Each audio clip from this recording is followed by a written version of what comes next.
केंद्रीय वित्त मंत्री निर्मला सीतारमण ने देश के आम बजट को पेश करते हुए कहा कि गरीब खाद्यान्न योजना 1 साल के लिए बढ़ाई गई है।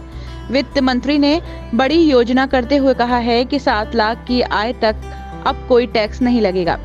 साथ ही वित्त मंत्री ने कहा कि पैन अब राष्ट्रीय पहचान पत्र के रूप में जाना जाएगा।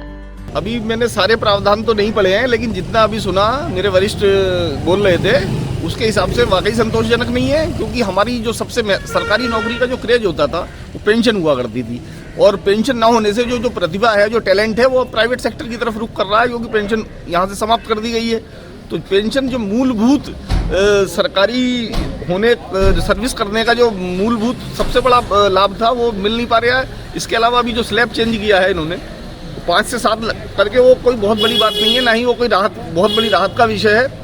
ये सब चुनावी प्रोपेगेंडे से प्रेरित दिखाई देता है बजट। तो मैं कहूँगा कि कर्मचारियों के लिए कोई विशेष, कोई फायदेमंद या कोई विशेष राहत वाली बात नहीं है। धन्यवाद। वहीं बजट में घोषणा की गई है कि इलेक्ट्रिक वाहन, ऑटोमोबाइल, खिलौने और देसी मोबाइल सस्ते होंगे, लेकिन कुछ मोबाइल फोन और कैमरे के लेंस, सिगरेट, सोना, चांदी, प्लेटिनम महंगा होगा। ये बजट नेताओं का प्रदर्शन है और अपने हित के लिए ये हमारे लीडर कुछ भी कर सकते हैं। जो हमारे इनके हाथ में बजट बनाना है और इन्हीं के हाथ में लागू करना है। हमारे कर्मचारियों के लिए इन्होंने कोई हित नहीं किया है। हमारे कर्मचारियों की एक ही मांग थी कि सरकारी कर्मचारी सरकारी नौकरी में इसीलिए आता कि बुढ़ापे में उसे पेंशन मिले। उस पेंशन को इन्होंने सबने एक ध्वनि से हमारी पुरानी पेंशन को समाप्त कर दिया। हम इस बजट का लाभ आने वाले समय में तभी मानेंगे जब हमारे कर्मचारियों के हित में पुरानी पेंशन को ये लागू करवा देंगे। साथ ही वित्त मंत्री ने घोषणा की कि युवा उद्यमियों द्वारा कृषि स्टार्टअप को प्रोत्साहित करने के लिए कृषि कोष बनाया जाएगा।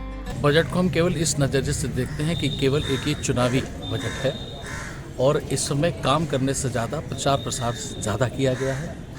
सबसे बड़ी बात 5 लाख से 7 लाख की ज़रूर एक उन्होंने वो बनाई है, लेकिन इसके साथ साथ उसमें ये भी प्रावधानित कर दिया है कि 3 से 6 लाख तक के लिए वो 5% आपसे इनकम टैक्स लेंगे, 6 से 9 लाख तक के लिए वो 10% आपसे इनकम टैक्स लेंगे।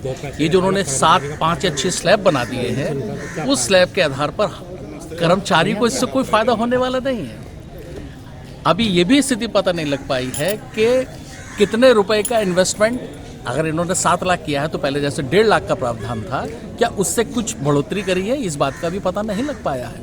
ना ही बजट जो हमने अभी सुना है उसमें इस विषय में कुछ बोला गया है। तो ये केवल एक ऐसा बजट है जिसमें एक डमरू बजाया गया है, एक प्रचार प्रसार किया गया है 24 के चुनाव के लिए। कर्मचारी इससे बिल्कुल खुश नहीं है और कर्मचारी जब तक खुश नहीं होगा जब तक पुरानी पेंशन स्कीम पुनः लागू न कर दी जाएगी, और इसमें कर्मचारियों के लिए कोई प्रावधान नहीं किया गया है। वहीं आम बजट को लेकर कर्मचारी खुश नहीं हैं। कर्मचारियों का कहना है कि सरकार को अगर करना ही था तो पुरानी पेंशन बहाली करनी थी। बजट को हमने सुना है, बजट के अंदर केवल एक ही चीज़ को लेकर पूरा प्रचार प्रसार किया जा रहा है कि जो सीमा है वो सीमा 5 लाख से बढ़ाकर 7 लाख कर दी गई है। इस बात की तरफ किसी का भी ध्यान नहीं जा रहा है कि 5 लाख रुपए से 7 लाख रुपए अगर सीमा की गई है तो महंगाई हमारी कितनी ज़्यादा बढ़ गई है। इस बजट के अंदर कर्मचारियों के लिए कुछ नहीं है। पुरानी पेंशन के लिए कोई भी बजट में प्रावधान नहीं किया गया है। कर्मचारियों के हितों की रक्षा के लिए कर्मचारियों को किस तरह लाभ पहुंचाया जाए, सारा का सारा जिस बजट की बात करते हैं कि बजट हमने इतना बढ़ा दिया, ये सारा का सारा बजट बनाने के लिए मूलाधार तो हमारे कर्मचारी ही हैं। कर्मचारी ही सारा पैसा कमाकर और जितनी सरकार की योजनाएं हैं उन सबको क्रियान्वित करते हैं, लेकिन कर्मचारियों के लिए ये लाभ का बजट कतई भी नहीं है। कर्मचारियों को इस बजट से कोई भी फ़ायदा नहीं है। 5 लाख से 7 लाख की अगर सीमा की बात करते हैं तो 5 लाख से 7 लाख की सीमा करना तो इस समय की मजबूरी थी, क्योंकि महंगाई इतनी ज़्यादा हो गई है। तो मैं तो यही अपेक्षा करता हूं कि इसके अंदर पुनर्विचार किया जाए और पुनर्विचार करने के लिए पुरानी पेंशन बहाली के लिए एक अतिरिक्त बजट की व्यवस्था इसी बजट के अंदर अगर की जाए तो कर्मचारी ये समझेंगे कि उनके लिए कुछ किया गया है।